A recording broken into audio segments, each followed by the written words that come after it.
Hello students, good morning and Jai Swaminarayan to all of you. Today I want to continue our grammar topic errors in error. In last period we were discussing about preposition. So let me continue. Preposition in front of के सामने. For example, my house is in front of the town hall. मेरा मकान town hall के सामने है. इन front of मतलब के सामने. मेरा मकान टाउन हॉल के सामने है. The grocer shop is in front of the temple. किराने की दुकान मंदिर के सामने है. तो सामने बताने के लिए हम preposition in front of use करते हैं. Sahil is standing in front of me. Sahil मेरे सामने खड़ा है. अक्रॉस, देखो दोस्तों, अक्रॉस का मतलब बहुत अच्छी तरह से समझना. प्रीपोजिशन का मतलब आपको समझ में आएगा तो उसका यूज कैसे करना वो समझ में आएगा. अक्रॉस का मतलब होता है दोस्तों एक छेड़े से दूसरे छेड़े पर पार करके जाना, उसको बोलते हैं अक्रॉस. मतलब एक तरफ से दूसरी तरफ क्रॉस करके जाने के संदर्भ में हम अक्रॉस का यूज करते हैं. For example, I ran across the road. मैं रोड के क्रॉस करके दौड़ा. और आई रैन मतलब मैं दौड़ा. अक्रॉस द रोड मतलब रोड को क्रॉस करके. There is a bridge across the river. River को क्रॉस करता हुआ ब्रिज है. The boy swam. Boy swam लड़का तैरा. अक्रॉस द रोड तैरता था. कहाँ पे? Road, sorry, across the river. क्या आएगा? River. The boy swum across the river. नदी के ए पार से उस पार तक वो तैरा. With, Darshan goes to school with Rishabh. Darshan Rishabh के साथ. देखो, किसी के साथ जाने के प्रयोग में भी विथ यूज करते हैं. लेकिन अगर पैदल जाते हैं तो ऑन फुट. क्या आएगा? On foot. She goes to school on foot मतलब वो पैदल स्कूल जाती है. Darshan goes to school with Rishabh. Rishabh के साथ जाता है. अगर किसी के सोबत में किसी के साथ जाने के प्रयोग में हम विथ यूज करते हैं. I always right with pencil. अगर कोई चीज़ से हम लिखते हैं पेंसिल से तो with pencil. Shilpa went with her friend. Shilpa उसकी फ्रेंड के साथ गई. अगर my mother cuts vegetable with knife. तो चाकू से अगर सब्जी काटते हैं तो उसको क्या बोलते हैं? With knife. तो इसके लिए भी हम विथ प्रयोग करते हैं. By, I went to Bombay by bus. देखो दोस्तों, पैदल जाते हो तो वन, लेकिन व्हीकल से जाते हो तो by. I went to Bombay by bus. मैं बस के द्वारा बॉम्बे गया. The tiger is killed by hunter. देखो, पैसिव वॉइस की कोई भी स्ट्रक्चर है पैसिव का तो इसमें बाय यूज करते हैं. बाय के बाद हम सब्जेक्ट रखते हैं. जब हम एक्टिव में से पैसिव सेंटेंस करते हैं तब आपको मालूम है कि सब्जेक्ट के आगे बाय रखते हैं. और द टाइगर ऑब्जेक्ट है तो द टाइगर इज किल्ड. यहाँ पे V3 है. टू बी इसके बाद V3 दिया है तो आपको समझ में आया कि पैसिव है. तो पैसिव में भी बाय के बाद सब्जेक्ट रखते हैं. तो by hunter. Bhairavi goes to school by bus. देखो, बस के द्वारा जाती है. तो यहाँ पे व्हीकल के द्वारा जाओ बाय प्लेन, बाय बस, बराबर, बाय कार. तो इसके लिए बाय यूज करते हैं. लेकिन पैदल जाने के लिए by on foot. Sorry, on foot आएगा. क्या आएगा? On foot. आफ्टर. आफ्टर क्यों? पीछे. The policeman is running after the thief. Policeman भाग रहा है. कहाँ दौड़ रहा है? After the thief. थीफ के पीछे, चोर के पीछे पुलिस भाग रहे हैं. ओके, तो आफ्टर का मतलब पीछे, बाद में होता है. He will come after an hour मतलब 1 घंटे के बाद में वो आएगा. तो यहाँ पे आफ्टर का मतलब बाद में भी होता है और पीछे भी होता है. क्या होता है? पीछे या बाद में होता है. The dog is running after a cat. कुत्ता किसके पीछे? कैट के पीछे भागा. The dog is running. कुत्ता भागता है किसके पीछे? कैट के.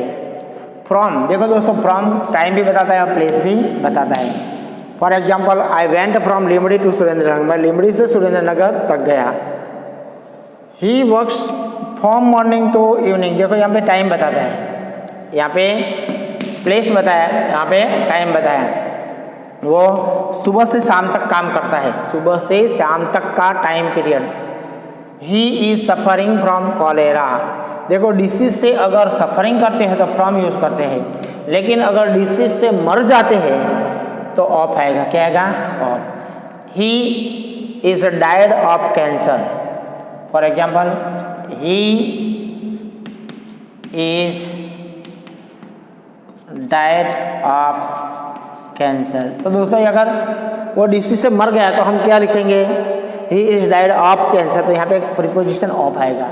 अगर कोई रोग से डिसीज से मर जाता है तो ऑफ आएगा, सफरिंग करता है तो फ्रॉम आएगा, वो ध्यान में रखना आपको। समझ में आया? ओके, नाउ 17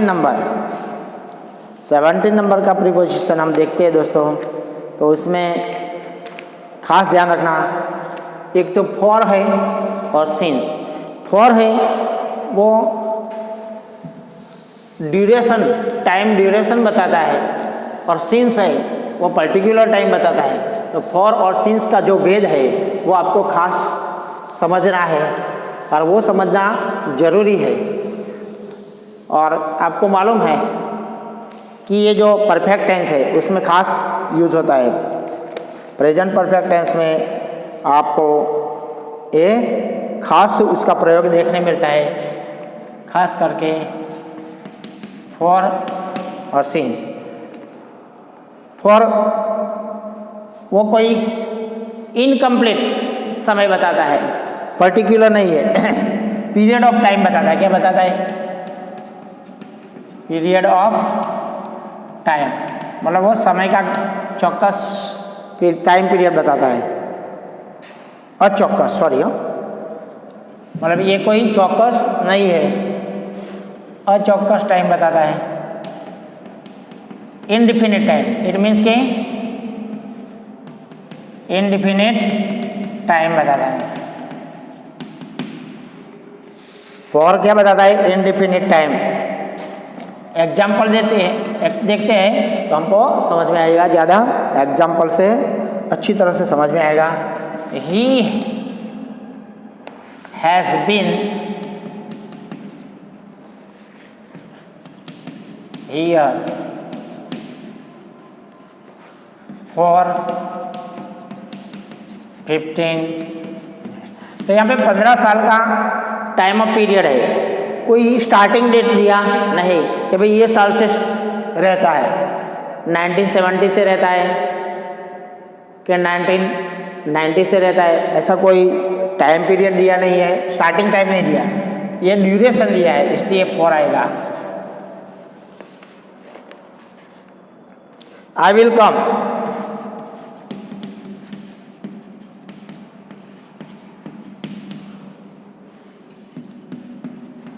देखो यहाँ पर कोई रीजन के लिए भी फॉर यूज करते हैं।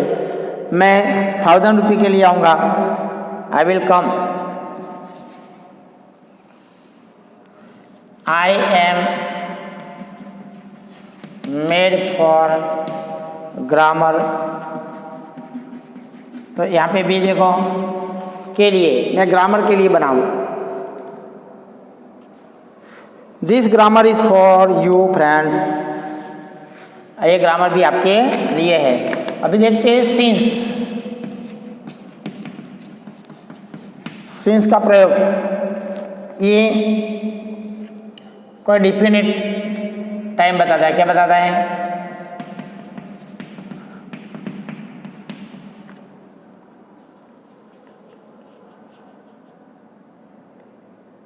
डिफिनिट टाइम पीरियड बताया, क्या बताता है? Definite time.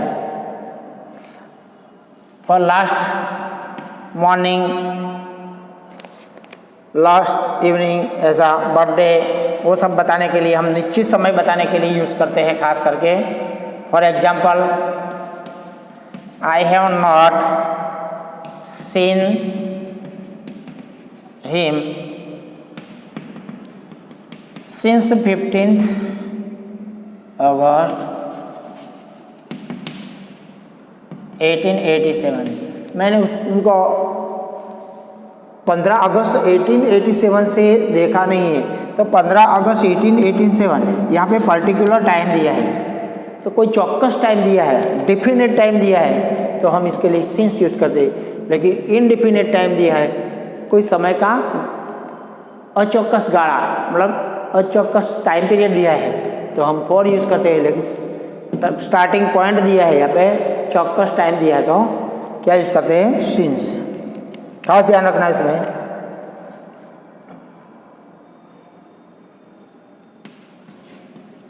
I am eight native, मैं नेटिव पे हूँ सिंस 16 मई, 16 मई से मैं नेटिव में हूँ। I haven't tasted non veg, मैंने कभी नॉन वेज नहीं खाया है since my birth, since my birth. My birth मतलब आपका बर्थ चौक्कस है, आपका बर्थ डेट चौक्कस है, इसलिए यहाँ पे सिंस यूज़ किया है। तो आपको लगता है कि भी आप बर्थ लिखा है तो कोई टाइम पीरियड है, तो हाँ, तो आपका बर्थ डेट है वो आपको मालूम है, मतलब ये चौक्कस है, इसलिए यहाँ पे सिंस ये इस्तेमाल किया है कि सिंस माई बर्थ, मेरे जन्म से मैं नॉनवेज टेस्ट नहीं किया। I haven't tasted nonveg since my birth, मतलब मेरे जन्म से, मतलब जन्म तिथि आपकी चौक्कस है, इसलिए यहाँ पे सिंस का इस्तेमाल किया है। ओके दोस्तों, सिंस और फॉर का भेद आपको समझ में आ गया। अब देखते हैं हम बिहाइंड। बिहाइंड का मतलब पीछे होता है, क्या होता है? पीछे।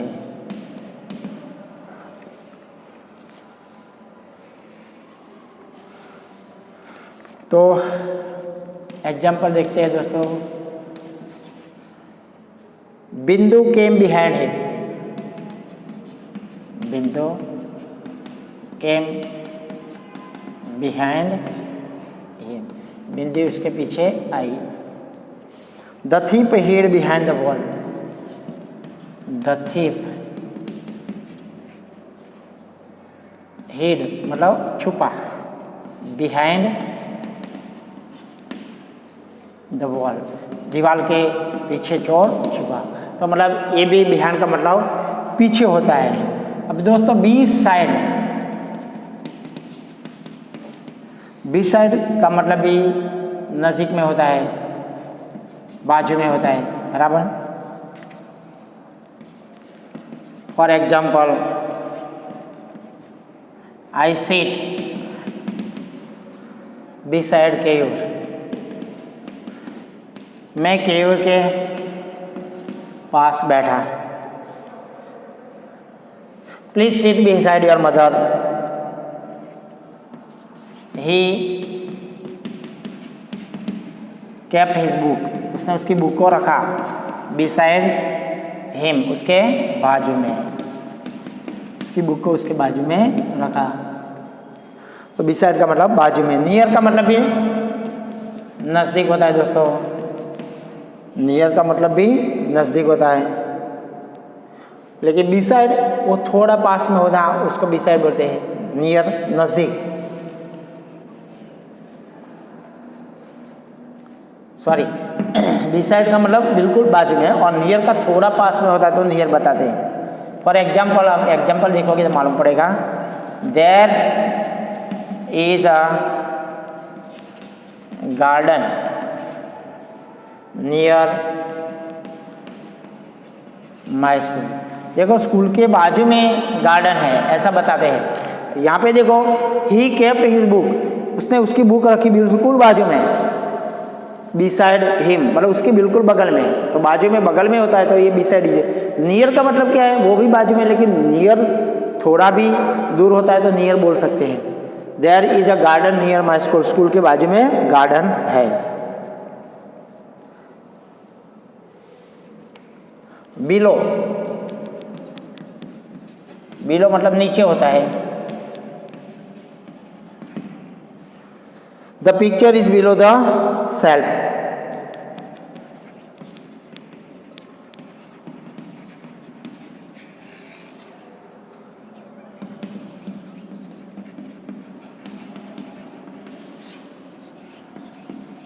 सेल्फ के नीचे पिक्चर है तो बिलो हम ऐसे यूज़ करते हैं, the black board is below the photo frame. Photo frame के नीचे चित्र अरे ब्लैक बोर्ड है। दोस्तों इनसाइड और आउटसाइड, इनसाइड मतलब अंदर की तरफ और आउटसाइड मतलब बाहर की तरफ। प्लीज वेट आउटसाइड, बाहर वेट करो। डोंट गो इनसाइड, अंदर जाओ मत। और दूसरा है on and upon, on and upon.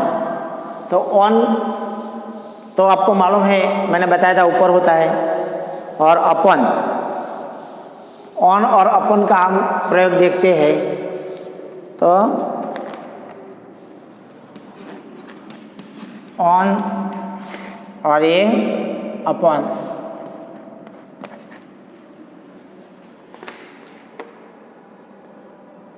The clock is on. The clock is on the table.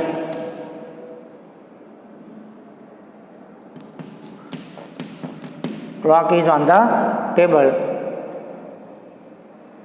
The lion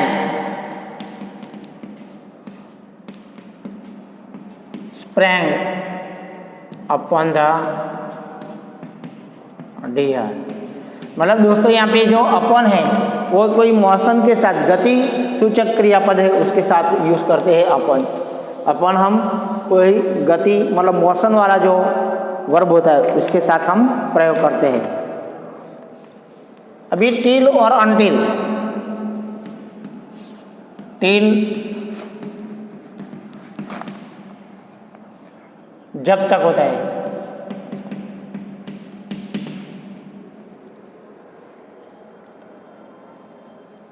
और ये हमेशा अफर्मेटिव सेंटेंस में होता है, उसका मीनिंग अफर्मेटिव होता है। Wait till I come, wait करो जब तक मैं आऊँ। अनटिल है वो नेगेटिव बताता है, उसका मीनिंग नेगेटिव है। Don't go until I return, जाओ मत जब तक मैं रिटर्न ना हूँ तब तक आप कहीं जाओ मत। यहाँ पे टिल का मतलब जब तक होता है, या जब तक नहीं। क्या होता है? जब तक नहीं।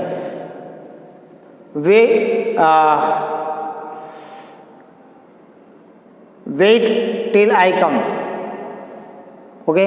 तो वेट करो जब तक मैं आऊँ, जब तक मैं आऊँ तब तक आप रिटर्न आऊँ तब तक आप वेट करो।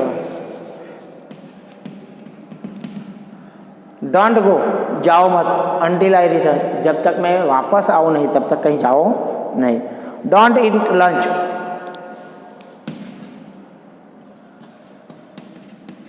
डोंट ईट लंच, लंच खाओ मत। अनटिल आई कम, जब मैं आऊँ नहीं तब तक कोई लंच खाओ मत। तो यहाँ पे नेगेटिव इफेक्ट आता है, यहाँ पे अफर्मेटिव पॉजिटिव इफेक्ट बताता है। तो वेट राह देखो जब तक मैं आऊँ, टिल आई कम जब मैं आऊँ तब तक आप राह देखो। यहाँ पे नेगेटिव सेंस देता है। डोंट गो जाओ मत, अनटिल आई रिटर्न जब तक मैं नहीं आऊँ, वापस नहीं आऊँ तब तक जाओ नहीं। डोंट ईट लंच, लंच खाओ मत। अनटिल आई कम जब तक मैं आऊँ नहीं, जब तक मैं आऊँ नहीं तब तक खाना मत खाओ। तो दोस्तों टिल और अनटिल ये दोनों का मीनिंग आपको समझ में आ गया। और यहाँ पे here we have completed all the preposition and you have to practice more. In our next period we will discuss about conjunction. तो आप कंजक्शन के बारे में अगले पीरियड में डिस्कस करेंगे। Okay, Jai Swaminarayan to all of you.